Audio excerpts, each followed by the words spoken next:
സ്നേഹം കണ്ടിട്ടെങ്കിലും അവര് കാര്യങ്ങളൊക്കെ ഒന്ന് മാറ്റി ചിന്തിച്ചിരുന്നെങ്കിലോ, അല്ലേ മോളെ?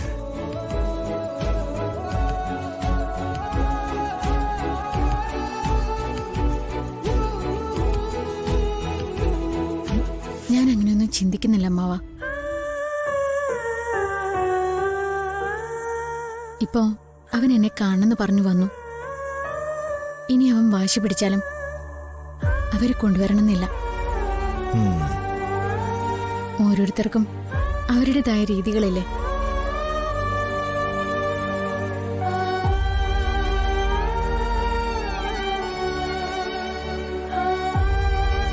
തന്നെ വിട്ട് അവൻ ഈ ലോകത്ത് എവിടെ പോയാലും അവൻ ഹാപ്പി ആയിരിക്കത്തില്ല.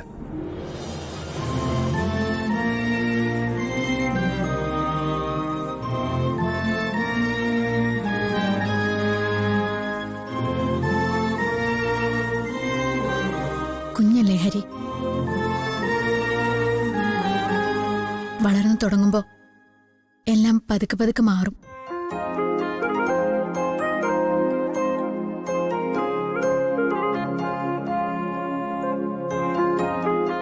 നമ്മള് പിന്നെ വളർച്ച മുരടിച്ചതുകൊണ്ട് ഇക്കാര്യങ്ങളൊക്കെ മനസ്സിലങ്ങനെ തങ്ങിക്കിടക്കും.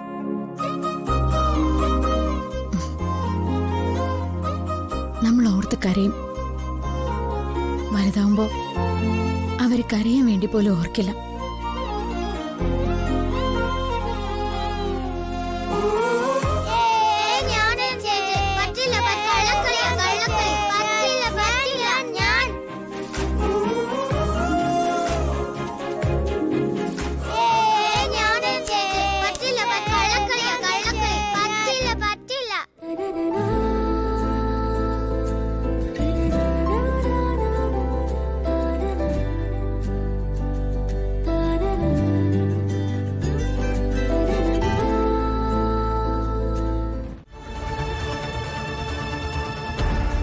ഒരിക്കൽ അവൻ പനിച്ചു വരച്ച് കിടന്നപ്പോ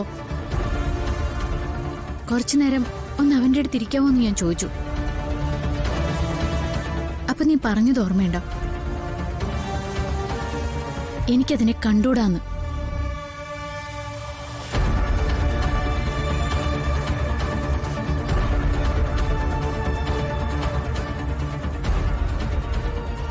അച്ഛനും അമ്മയും കിടന്ന് ബഹളം ഉണ്ടാക്കുന്ന കണ്ടപ്പോ ഞാനങ്ങനെ ചോദിച്ചു പോയതാ.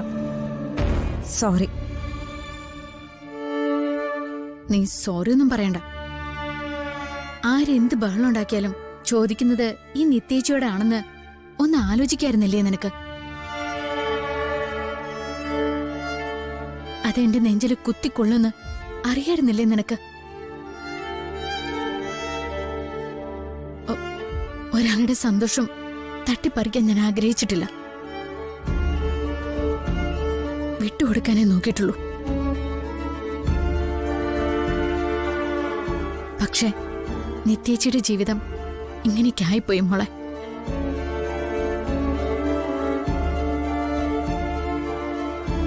ആദ്യം നിന്റേതാണ്. നീ പ്രസവിച്ച മോന.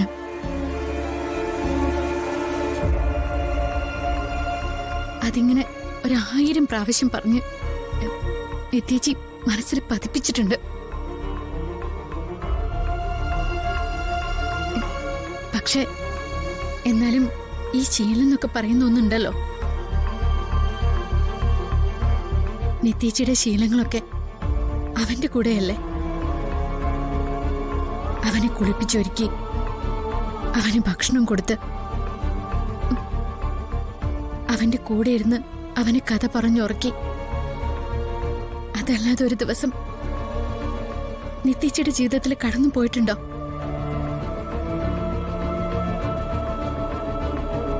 വല്ലാതെ സങ്കടം തോന്നിയതുകൊണ്ട് ഞാൻ പറഞ്ഞേ ഉള്ളൂ. നീ അതൊന്നും കാര്യാക്കണ്ട. ഇനിയെങ്കിലും നീ നിന്റെ ജീവിതത്തില് ഉത്തരവാദിത്തം കാണിച്ചാ മതി. ആദിയുടെയും മനുവിന്റെയും കാര്യങ്ങൾ നോക്കണം. അമ്മയെക്കൊണ്ടും അച്ഛനെക്കൊണ്ടും നല്ല മരുമകളാണെന്ന് പറയിപ്പിക്കണം. നിത്യേച്ചിയെക്കുറിച്ച് ചിന്തിക്കൊന്നും വേണ്ട.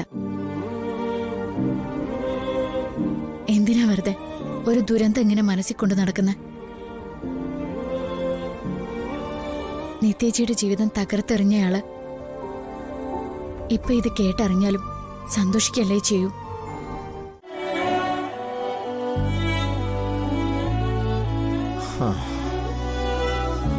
പാവം കാണാൻ തുടങ്ങിയ അന്ന് മുതല് പ്രശ്നങ്ങളുടെ ഒരു കൂമ്പാരമാ അവളുടെ തലയിൽ.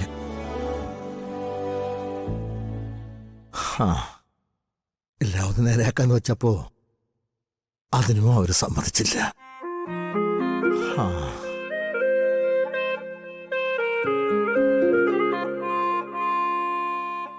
അമ്മാവൻ ഉറങ്ങുന്നില്ലേ? ആ എടാ മക്കളെ, ഇക്കാലം അത്രയും കിടന്നുറങ്ങിയല്ലായിരുന്നോ? ഇതൊക്കെ കണ്ടിട്ട് എങ്ങനെയാ മനസ്സമാധാനത്തോടെ കിടക്കുന്നേ? നീ പോയി കിടന്നു ചെല്ലേ. എനിക്ക് അങ്ങോട്ട് ഉറക്കം വരില്ല. നീ ചെല്ലേ.